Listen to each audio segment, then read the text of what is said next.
시편에서 고라 자손의 시는 시편 42편, 그리고 44에서 49편, 또 84편에서 88편으로 총 12개의 시가 있고, 그중 이제 오늘 본문 말씀은 그 중에 하나로서 시편에서 성전을 사모하는 노래를 하나 꼽으라면 이 시편 84편을 꼽을 수 있을 정도로 대표적인 성전 사모가라고 할 수 있습니다. 시편 84편의 시인은 성전을 사모하는 마음을 가지고 성전이 있는 시온을 향해 순례의 길을 가고 있습니다. 이스라엘 백성들은 해마다 무교절, 칠칠절, 그리고 초막절이 되면 하나님께 예배를 드리기 위해서 예루살렘 성전을 향해 순례의 길을 떠났습니다. 신명기 16장 16절 말씀입니다. 너희 중 모든 남자는 1년 3차 곧 무교절과 칠칠절과 초막절에 내 하나님 여호와의 택하신 곳에서 여호와께 보이되. 그러나 이처럼 하나님께 예배를 드리기 위한 목적으로 떠난 길이지만 이 순례자들이 성전을 향해 가는 과정은 결코 순탄하지만은 않았습니다. 오늘 본문 6절 말씀 중에 저희는 눈물 골짜기로 통행할 때라는 이 서술을 통해서 그 여정 가운데 어려움과 고난을 경험하게 된다는 것을 짐작해 볼 수 있습니다. 시온에 있는 성전을 향해 가는 그 길은 눈물 골짜기를 통행해야 하는 고난의 길이기도 했습니다. 본문에서 시인이 노래하고 있는 성전을 향한 순례의 길은 마치 성도의 삶의 여정과 또 같습니다. 하나님의 전을 향해 나아간다라는 분명한 목적지가 있는 그 길과 천성을 향해 가는 성도들아라는 익히 잘 알려진 이 찬양의 가사처럼 저 천성, 하나님의 나라라는 분명한 목적지를 향해서 끊임없이 나아가는 성도의 삶은 분명히 닮아 있습니다. 그리고 하나님께 나아간다라는 두 길의 과정 가운데서 반드시 눈물 골짜기라는 이 고난의 시간을 통과해야 한다는 점 역시 같습니다. 오늘 본문에서 발견할 수 있는 좀 독특한 점은 시인이 5절 마지막에 복이 있나이다 라고 이렇게 노래한 후에 바로 눈물 골짜기가 나온다라는 점입니다. 우리가 느끼기에 복과 눈물 또 복과 고난은 전혀 어울리지 않는 조합입니다. 그렇다면 우리가 눈물 골짜기를 지날 때, 우리가 삶 속에서 고난의 시간을 통과할 때 그곳에 도대체 무엇이 있길래 또 우리는 그곳에서 무엇을 발견할 수 있기에 시인은 눈물 골짜기를 통행하는 이 순례자들을 향해서 성도들을 향하여 복이 있을 것이다 라고 이렇게 이야기하고 있는 것일까요? 눈물 골짜기를 지날 때 우리가 발견할 수 있는 첫 번째는 많은 샘과 또 이른비입니다. 시편 84편 6절 말씀입니다. 저희는 눈물 골짜기로 통행할 때에 그곳으로 많은 샘의 곳이 되게 하며 이른비도 은택을 입히나이다. 하나님께서는 우리가 고난의 시간을 통과할 때 메마르고 척박한 눈물 골짜기에서 우리의 목을 축일 수 있는, 우리의 생명을 유지할 수 있는 이 샘을 준비하여 주십니다.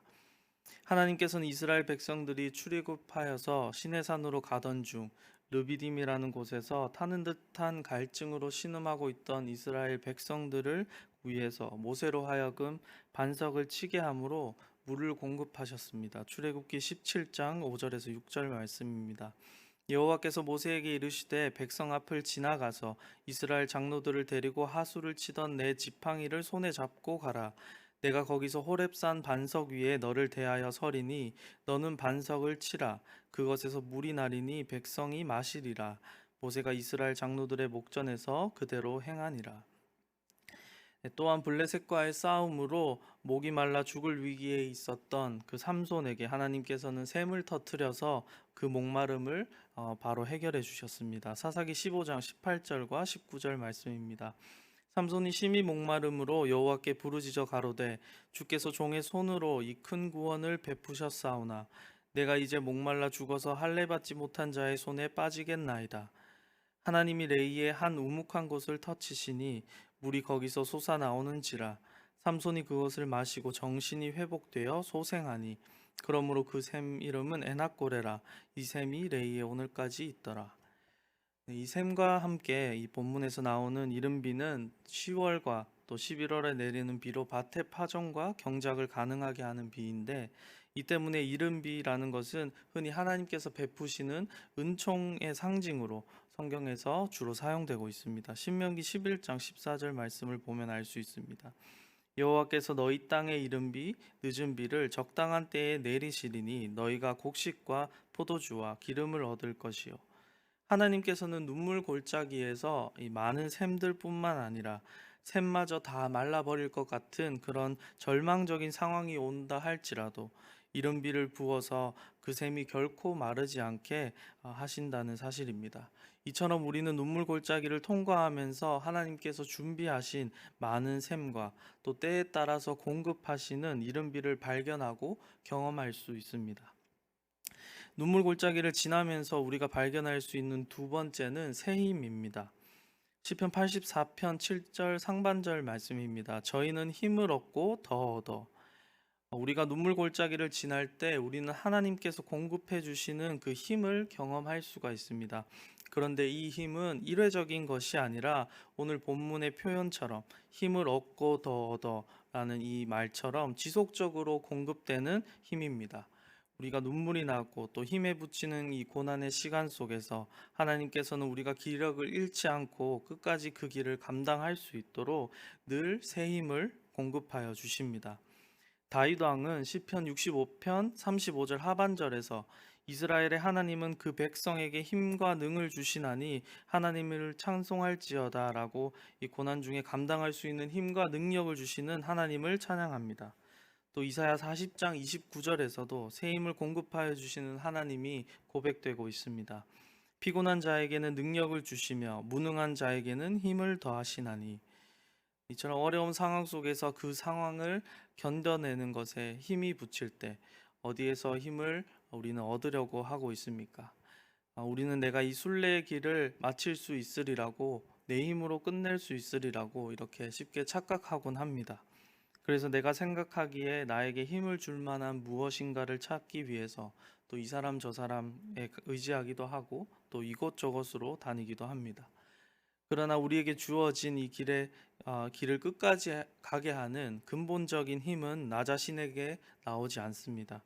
사람이 마음으로 자기의 길을 계획할지라도 그 걸음을 인도하시는 자는 여호와시니라 라는 이 잠언 16장 9절 말씀처럼 순례자의 길을 끝까지 걸어가게 하시는 분, 또 걸어갈 힘을 주시는 분은 이 하나님이십니다. 이사야의 말씀처럼 하나님께서는 우리가 피곤할 때 능력을 주시고 또 내가 무능할 때 힘을 주셔서 끝까지 이 길을 감당할 수 있도록 하십니다. 세 번째로 우리가 눈물 골짜기를 지날 때 만날 수 있는 것은 바로 하나님에 대한 소망입니다. 오늘 본문 7절 하반절 말씀입니다. 나아가 시온에서 하나님 앞에 각기 나타나리이다. 방금 읽었던 7절 말씀을 쉬운 성경으로 보면은 이렇습니다. 시온에서 하나님을 우러러 뵐 것입니다. 샘과 이른비 또 하나님께서 공급해 주시는 그 새 힘에 대한 경험은 마침내 우리가 도착할 시온에서 만나게 될 하나님을 소망하게 합니다. 이 하나님에 대한 소망은 궁극적으로 이 눈물 골짜기를 통과하는 순례자들이 그의 걸음을 포기하지 않게 하는 참된 힘이 되는 것입니다. 사도 바울은 전도 여행 중에 모진 고초를 참 많이도 겪었습니다. 고린도후서 11장 23절에서 27절에 사도 바울이 겪은 수많은 고난들이 자세하게 열거되어 있습니다. 이렇게 볼 수 있는 수많은 고난 가운데서도 사도 바울이 그의 순례의 길을 멈추지 않았던 이유는 무엇이었을까요? 많은 이유가 있겠지만 결정적으로는 그가 다메섹에서 예수님을 만나게 되었던 그 강렬했던 첫 회심의 경험으로 얻은 하나님과 그 아들 예수 그리스도에 대한 확신, 또 이 믿음의 여정 끝에서 다시 자신을 만나 주실 하나님과 또 하나님의 나라에 대한 소망 때문이었습니다. 우리가 눈물 골짜기에서 가지게 되는 것은 바로 이 하나님에 대한 소망입니다. 우리 삶의 고난이 파도처럼 밀려올 때, 또 여러분께서는 폭풍과도 같은 그러한 시간 속에서 하나님께서 준비하신 이 많은 샘들과 또 하나님께서 베푸시는 이른 비와 새 힘을 경험하면서 하늘 소망을 가지고 여러분에게 주어진 순례의 길을 계속해서 걸어 나가고 있으십니까? 그러나 막상 이 눈물 골짜기 같은 현실에 마주하게 되면 눈앞의 현실이 너무나도 막막하고 또 하루하루를 살아가는 것에 급급한 나머지 이 84편 시편 기자가 노래하고 있는 것들을 도저히 발견할 수 없고 이것들이 도저히 보이지 않을 때가 참 많이도 있는 것 같습니다. 이스라엘 백성들 역시도 마찬가지였습니다. 애굽에서 노예 생활을 하고 있었을 때에도 그들이 감당해야 됐던 그 노역의 엄청난 고통과 고난 중에 받았던 마음의 상처들로 하나님께서 모세를 통해 말씀하셨던 그 구원의 약속들을 그들은 전혀 듣지 못했습니다. 출애굽기 6장 9절 말씀입니다. 모세가 이와 같이 이스라엘 자손에게 전하나 그들이 마음의 상함과 역사의 혹독함을 인하여 모세를 듣지 아니하였더라. 이것은 어쩌면 우리가 인간이기에 가지는 연약함이라고 할 수 있을 것입니다. 그러나 여전히 우리 안에 이러한 연약함이 존재하고 있음에도 불구하고 우리는 고난 중에도 많은 샘과 이른비 또 새 힘과 하나님에 대한 소망을 발견하고 또 경험할 수가 있습니다. 오늘 본문 5절 말씀입니다. 주께 힘을 얻고 그 마음에 시온의 대로가 있는 자는 복이 있나이다.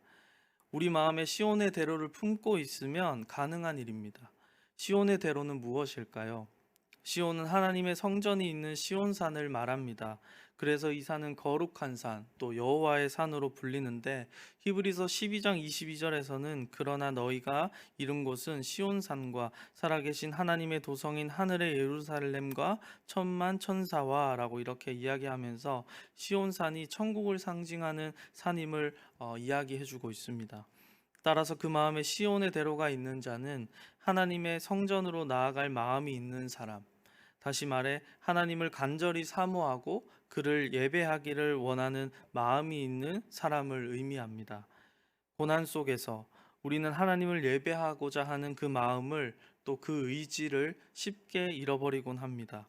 너무 힘들어서 오히려 원망하고 또 등 돌려 버릴 때도 많이 있습니다.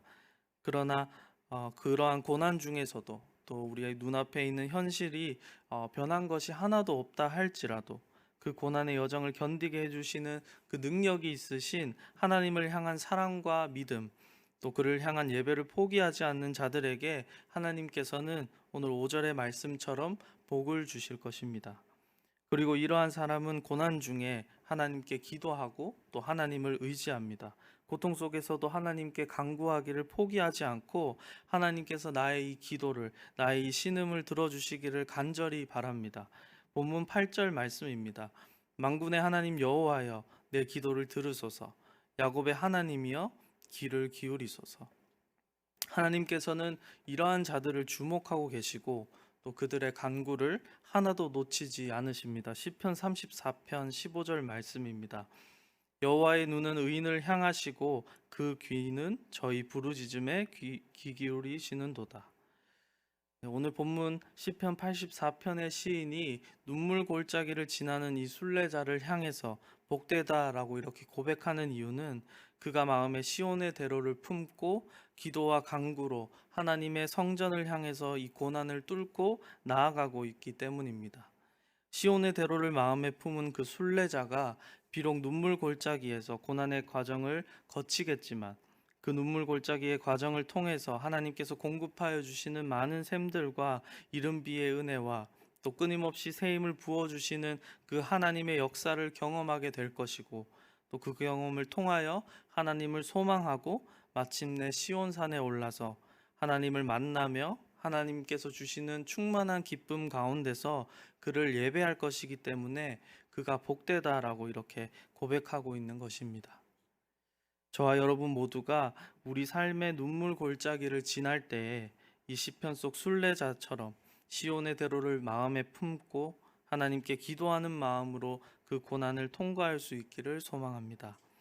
우리 삶에 주어진 고통과 고난의 시간 속에서 하나님께서 예비하신 이 샘의 축복과 언제나 새 힘 주시는 하나님을 발견하고 그 하나님과 그의 나라를 소망함으로 하나님께서 친히 그 걸음을 이끌어 주시는 그런 복된 삶을 살아가게 되는 저와 여러분이 되기를 이 시간 간절히 소망합니다.